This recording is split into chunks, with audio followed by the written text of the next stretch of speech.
Olá, eu sou o professor Denis Fernando, sou obstetra, biomédico e naturólogo, tenho especialização em ortomolecular e em algumas outras práticas complementares, incluindo genética médica, nutrigenética, nutrigenômica. E hoje eu estarei falando um pouquinho para vocês sobre a prática ortomolecular em uma abordagem multidisciplinar.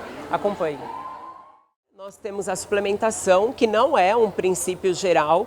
Muitas vezes os alunos chegam procurando o nosso curso e ele fala: mas o meu conselho de classe não autoriza a prescrição. A ortomolecular vai muito além da prescrição. Eu fico 2 horas de consulta com o paciente e nos últimos 5 minutos eu faço a receita. Porque todo o restante foi orientação, é mudança. Se não houver mudança, você pode tomar o antidepressivo mais forte que tiver, o anorexígeno mais forte que tiver. Se você for obeso, você pode fazer a bariátrica. Em 5 anos você vai estar obeso novamente. No máximo, se não acontecer antes. Se não houver a mudança, a coisa não funciona. Porque esse terreno está inserido em um ambiente favorável para a hipertensão, a obesidade, etc. Tá? Então, o nosso papel é promover essa mudança, é educar esse paciente. E aí nós temos, claro, as PICs, né? São as práticas integrativas e complementares que pertencem à nossa rotina já há muito tempo. E a fitoterapia, que é um recurso fantástico, magnífico, que nós usamos diariamente, seja na apresentação de chá, cápsula, extrato padronizado ou o que quer que seja. Bom, falando de mais um avanço que contribuiu muito para a prática ortomolecular, foi a epigenética. Tá? Então, anteriormente, lá atrás, nós pensávamos muito nos marcadores genéticos, que é o que eu falei, aquele indivíduo lá, eu sou diabético aos 30, tudo bem, a minha mãe era, minha avó era, meu pai era, etc. O que a epigenética mostra pra gente? Que não basta você ter um marcador genético, você tem que ter um ambiente favorável.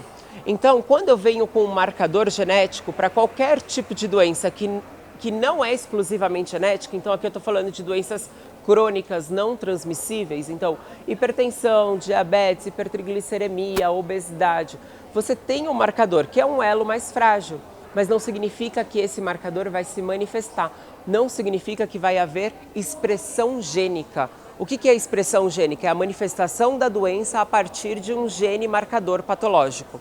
Então eu tenho aquele gene, mas se eu silenciar esse gene com um ambiente infavorável para essa manifestação, essa doença nunca vai se manifestar. Então, isso foi um grande avanço. Quem que trouxe a epigenética para a gente? A finalização do processo genoma humano, que foi quando foi concluído o estudo do genoma humano e nós descobrimos que o nosso corpo tem menos genes do que um grão de arroz. Então a coisa era muito mais simples, não é tudo marcador genético. Ok? E a epigenética fala pra gente que a modificação desse genoma é herdada durante a divisão celular e que não está relacionada com a mudança na nossa sequência de DNA.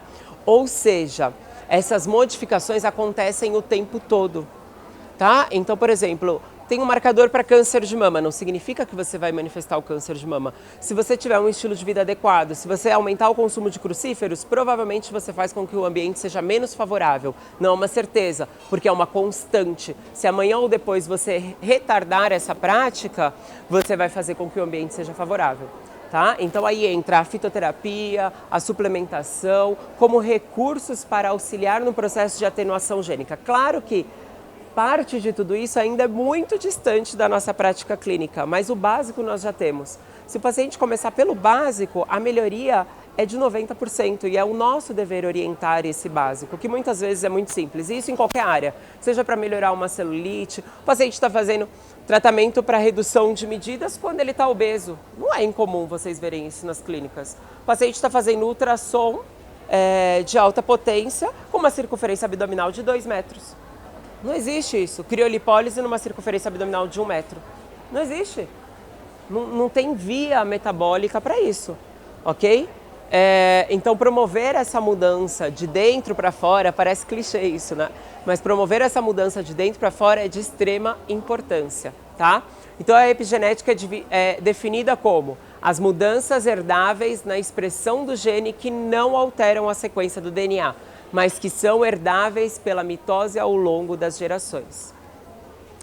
Aqui eu trago mais um estudo epigenético que mostra pra gente o quê? Que as alterações alimentares, como fome, obesidade, diabetes, bem como fatores externos de poluição, exposição a corticoides, ambientes de estresse, modificam as características epigenéticas dos fetos. Quem viu a polêmica agora daquela blogueira, que eu não sei o nome, não sei de verdade, não quero falar, que apareceu na televisão falando: eu fiz uma programação epigenética e o meu filho vai nascer livre de doenças. Isso não existe, é balela, tá? É impossível essa garantia. O que a epigenética pode trazer para você é uma programação fetal. O que é programação fetal?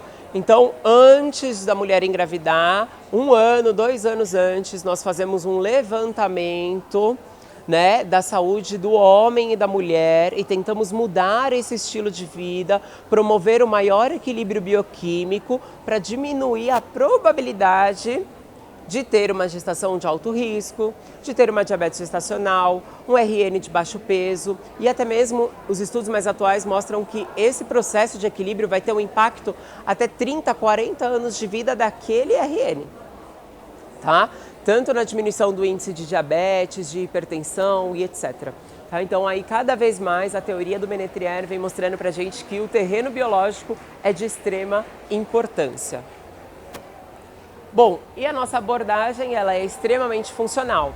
O que é uma abordagem funcional? Uma abordagem que interrelaciona as informações do paciente com os dados clínicos, as avaliações laboratoriais. Então, por exemplo, vou dar um exemplo para vocês mais prático. Quem aqui já fez exame de ferro e ferretina? Acho que 90% das mulheres, né? O ginecologista pede todos os anos, ferro e ferretina.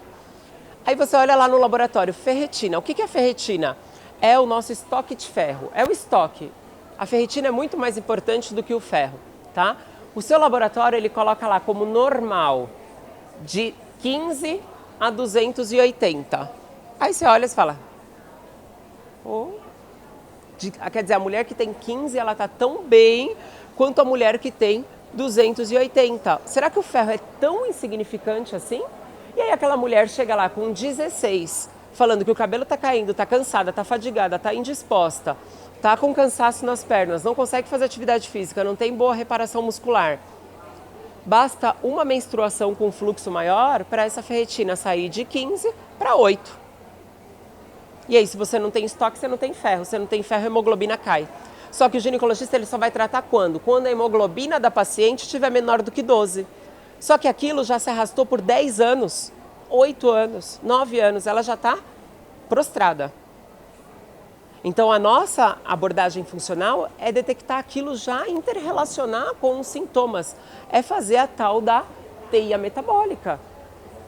Qual sintoma relaciona com qual deficiência?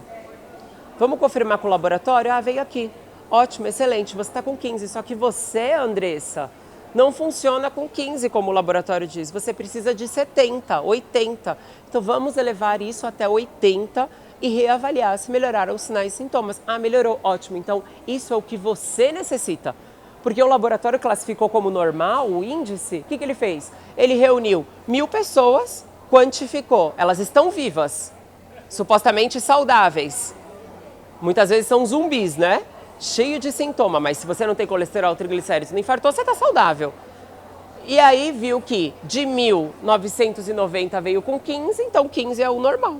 O normal é o que acontece com maior incidência, não significa que é o ideal. Qual é o ideal para eu ter saúde? Qual é o ideal para eu estar bem? O que os estudos científicos mais atuais mostram que a população que chegou aos 100 anos, aos 90 anos, sem doença de base, trazia como normal de vitamina B12. Sociedade Brasileira de Gastroenterologia, alguns anos atrás, suspendeu o uso de omeprazol de forma crônica, que era prescrito de forma indiscriminada. Por quê? Aumenta deficiência de vitamina B12. Paciente com deficiência de vitamina B12 vai ter o quê? Alzheimer, Parkinson, depressão, dificuldade de atenção, demência. E aquele paciente usava omeprazol dos 40 aos 60. Sociedade Brasileira de Ginecologia e Obstetrícia suspendeu o uso de ácido fólico de 5 miligramas. Por quê? Até uns anos atrás, enriquecemos as farinhas, demos ácido fólico 5 miligramas para todas as gestantes no posto de saúde, do começo ao final da gestação. O que nós temos hoje? Brotes de autismo. Numa quantidade absurda. Quem aqui não conhece uma pessoa autista ao menos? E aí agora, o que aconteceu? Vamos rever isso, vamos diminuir para 400 microgramas. Olha a diferença, tá? Então, nossa tarefa é isso aqui, entender a formação da doença, saber que ela é multifatorial e, através da teia metabólica, fazer uma abordagem funcional e interrelacionar dados clínicos com aquilo que eu vou prescrever para o meu paciente, seja de conduta ou de suplemento. Então, aqui nós temos recursos terapêuticos, os recursos restritos e os recursos multidisciplinar, que é o que importa para a gente, né? Então, restrito, dieta é com a nutricionista, sempre. Quem decidiu trabalhar com ortomolecular tem que ter uma nutricionista no consultório ou uma nutricionista de referência. É a base, é a alimentação. Nós podemos fazer uma orientação, mas dieta não, tá? Reposição hormonal e prescrição de ativos endovenosos, restrito ao médico. A parte disso, tudo isso aqui é multi, tá? Então é para você, fisioterapeuta, farmacêutico, biomédico, esteticista, com algumas ressalvas ainda para o pessoal que é graduado só em estética, tá? Porque nós tivemos um avanço muito grande. Os conselhos de classe todos têm acordão de prescrição. Então a fisioterapia foi o último que demorou mais, mas já tem um acordão de prescrição. E é o único conselho que fala lá, prescrição de ativos ortomoleculares, porque a palavra ortomolecular não pertence a nenhuma área, tá? Então nós temos o quê? Exames funcionais, que são exames que nós fazemos no próprio consultório. Então o paciente chega no meu consultório, eu coleto um pouco de urina, tem exames que eu consigo fazer ali na hora, quantificar vitamina C, cálcio, cortisol, de forma qualitativa, para eu já ter um painel geral desse paciente. Tratamento precoce, orientações globais, incluso as alimentares. Suplementação, então, por via oral e por via injetável, de vitaminas, minerais, aminoácidos, coenzimas, fitoterápicos, hormônios de prescrição livre, então HCG, melatonina, ocitocina, tá? E substâncias, então, por via oral, intradérmica, subcutânea e intramuscular. E aí aqui a ortomolecular, então, ela entra como uma prática integrativa que complementa praticamente todas as áreas da saúde. E o que deu um grande avanço para que essa prática da ortomolecular entrasse na prática clínica dos outros profissionais, com exceção do médico? O ingresso e o avanço dos últimos anos da estética. Então, os profissionais estetas, eles usam diariamente vitaminas, minerais, aminoácidos, coenzimas na sua prática clínica. E agora, nos últimos anos, a maravilhosa PIC, que são as práticas integrativas e complementares. Por quê? Há alguns anos atrás, se o profissional fosse esteta, ele só poderia utilizar esses ativos, vitaminas, minerais, aminoácidos, coenzimas, com o objetivo de melhorar o perfil estético do paciente. Quando nós falamos de PIC, nós saímos desse ambiente estético e nós começamos a falar de doença. Então, o profissional que é habilitado em práticas integrativas e complementares, ele auxilia no tratamento de disfunções orgânicas. Então, nós estamos falando de doenças. Então, aquele profissional que usava o ozônio para estética, hoje ele pode usar o ozônio para o tratamento de uma artrite reumatoide. Entende? Claro, conhecendo a sua limitação e a sua formação profissional e sua área de atuação. Então, hoje, aquele profissional que atua em PIC, ele consegue comprar a vitamina D, ele consegue usar essa vitamina D para otimizar o quadro de saúde geral daquele indivíduo, porque isso vai ter um impacto em qualquer área, ok? Então, esse conhecimento tem sido expandido e foi um grande avanço agora e está sendo uma janela de oportunidades para expansão de novos negócios e de novas capacitações. Tá? Então, a ortomolecular, através da estética e das PICs, conversa muito bem com a medicina, a fisioterapia, farmácia, biomedicina, odonto, enfermagem, até mesmo medicina veterinária que nós temos diariamente no nosso curso de pós-graduação. Então, ortomolecular, estética, PICs, e aqui o grande diferencial para os profissionais estetas ou os profissionais com conselho de classe é o uso de injetáveis e a prescrição por via oral. Então, o meu paciente, muitas vezes, chega no consultório e vai com uma amiga, 2, 3 amigas, parece que elas vão para testar, né? Aí elas voltam no retorno e falam assim, nossa, a minha receita é totalmente diferente da minha amiga. Você faz a receita na mão, a gente não entende nada que você escreve. Até hoje eu faço receita à mão, tem um calo aqui para provar. Por quê? Porque é impossível eu trabalhar com protocolo, porque eu trabalho com pessoas únicas. Então, cada paciente tem uma receita. cada paciente usa um ativo em uma dosagem específica. Então, eu não sou refém ao que a farmácia XYZ usa de ativo. Eu compro todos os ativos e faço a mescla e uso na hora que eu quero, com quem eu quero e quem eu acredito que tem indicação. Então, essa liberdade, essa autonomia é o que a ortomolecular pode proporcionar para a gente, tá? E aqui outras áreas que complementam muito bem, né? A fitoterapia, a suplementação, o ozônio, o plasma rico em plaquetas, que está aí a caminho de legalização, e muitas áreas. Outra vez a fisioterapia, que ficou adormecida por muito tempo, veio com o boom, já tem a portaria do PRP regulamentada, né? E a nutrição funcional, que são os nossos grandes parceiros na prática ortomolecular. Tá? Também não adianta ter aquela nutricionista que passa pão integral com queijo branco, um iogurte no intervalo, um iogurte na tarde, que não vai andar com o nosso tratamento, tá? A nutrição funcional é a área mais específica, tá? Então, aqui atualmente as práticas integrativas tem aproximadamente 2 milhões de atendimentos nas UBSs. Né? Então, o governo vem investindo constantemente em capacitação de profissionais para prestar o atendimento das PICs ao público de uma forma geral. Ah, Denis, mas a ortomolecular, ela não entra como uma PIC, não está lá na portaria da PIC. Realmente, a ortomolecular não está na portaria das PICs. Mas o que eu quero trazer para você? A ortomolecular como uma prática e abordagem, não como uma especialidade. Então, a ortomolecular não é uma especialidade. Às vezes, nossos alunos falam assim: ah, eu sou biomédico, eu liguei no conselho e eu não posso registrar a ortomolecular. Realmente, você não vai poder nem no CRM, nem no CREFITO, nem em nenhum lugar, porque não é uma especialidade, é uma abordagem. Por isso ela é multidisciplinar. Nós nem queremos que ela se torne uma especialidade. Ou seja, por nós falarmos de bioquímica clínica e equilíbrio do terreno biológico, isso é dever e função de qualquer área. Ah, eu tenho um paciente com múltiplas lesões atleta. Você precisa entender da rotina dele, você precisa entender da alimentação, você precisa proporcionar uma suplementação individualizada. Ah, meu paciente está obeso, vai aplicar. Ah, eu sou especialista em enxaqueca, vai aplicar. Ah, eu sou especialista em implante na odontologia, vai aplicar, porque você precisa entender de perda óssea, você precisa entender os nutrientes que estão envolvidos. Então, a ortomolecular, ela é uma prática, ok? Que complementa e integra qualquer área, qualquer ramo de atuação. Então, ela tem um potencial tremendo para atuar em todas as áreas. E acredito que do pouco que eu falei aqui, que já foi muito, todos vocês conseguem parar e pensar. Onde que eu consigo encaixar essa estratégia e o quanto isso vai me diferenciar perante aos meus pacientes e o quanto a obesidade atualmente. Embora ser obstetra, eu só trabalho com obesidade. E aí a gente pega uma paciente daquele cirurgião que estava anêmica, etc. E em um mês a gente entrega uma hemoglobina alta e uma ferritina alta, teve uma cicatrização excelente. Aí daqui a pouco o cirurgião liga lá no consultório: poxa, queria conversar com você, o que foi que você fez com aquela paciente, como que a gente pode fazer uma parceria, né? Porque eu potencializei aquilo que ele vinha fazendo, porque eu proporcionei o quê? Equilíbrio biológico, tá? Então é muito simples e é muito adaptável à prática ortomolecular de uma forma geral, ok?